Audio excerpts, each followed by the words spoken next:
त्याच्या जागी कोण आलाय? तो कोणी असेल याला पाठवतो मी. याला वापस पाठवलं तर तो जो कोणी वापस पाठवणारा आहे ना तो त्या खुर्चीवर नाही राहणार, एवढं लक्षात ठेवा. हे असे अधिकारी त्रास देणारे असेल ना तर अजिबात सहन नाही करणार मी.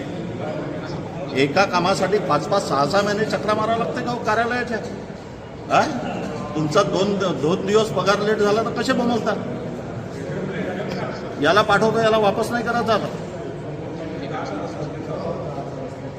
त्याच्या जागी कोण आलाय?